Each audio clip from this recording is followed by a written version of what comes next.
lagi bersama saya, Gian, di Kompas.com. Sahabat Kompas.com, kasus korupsi pembangunan pusat pendidikan, pelatihan, dan sekolah olahraga nasional Hambalang pada tahun 2010 hingga 2012 memang erat kaitannya dengan Partai Demokrat. Pasalnya, sejumlah kader partai berlambang Mersi tersebut terpaksa berurusan dengan Komisi Pemberantasan Korupsi karena terlibat dalam kasus Hambalang. Kasus ini kembali mencuri perhatian masyarakat setelah wawancara Angelina Sondak beberapa waktu lalu. Dalam wawancaranya, Angie menguak beberapa fakta di balik kasus mega korupsi di tahun 2010 hingga 2012 tersebut.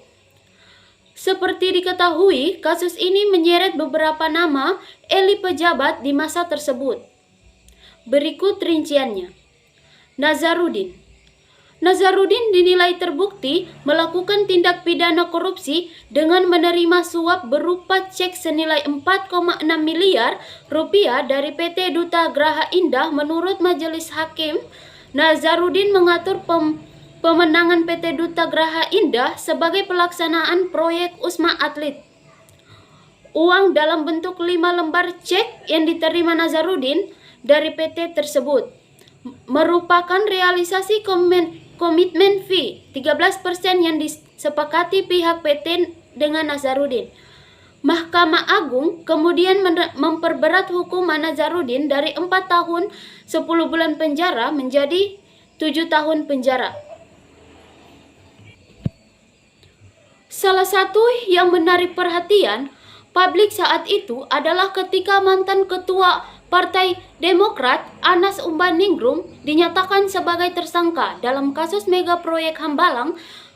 Komisi Antarasua menetapkan Anas sebagai tersangka pada kurun Februari 2013. Pada akhir September 2014, Anas pun dinyatakan terbukti menerima gratifikasi sebesar 2,21 miliar rupiah dari PT Adikarya terkait dengan proyek Hambalang. Pada tingkat PK, Mahkamah Agung mengurangi vonis Anas menjadi 8 tahun penjara setelah sebelumnya divonis 14 tahun penjara di tingkat kasasi.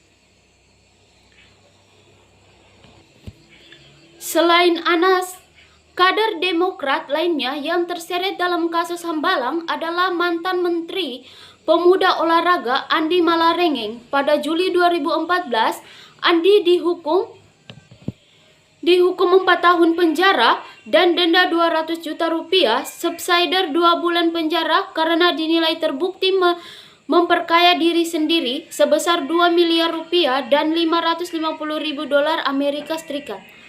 Andi pun telah bebas dari lapas Sukamiskin pada Jumat 21 April 2017 dan kini kembali bergabung di Partai Demokrat sebagai Sekretaris Majelis Tinggi Partai Demokrat.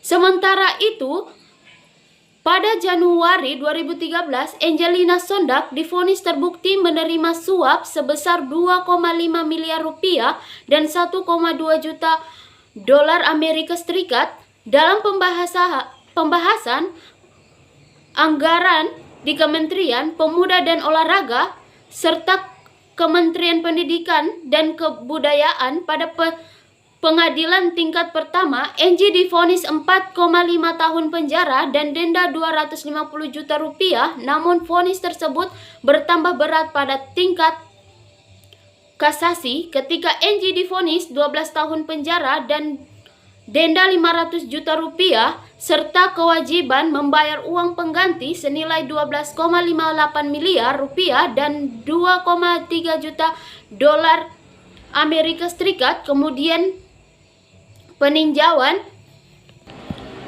kembali yang dilajukan Angie dikabulkan oleh hakim sehingga ia divonis 10 tahun penjara dan denda 500 juta rupiah tanpa dibebankan uang pengganti.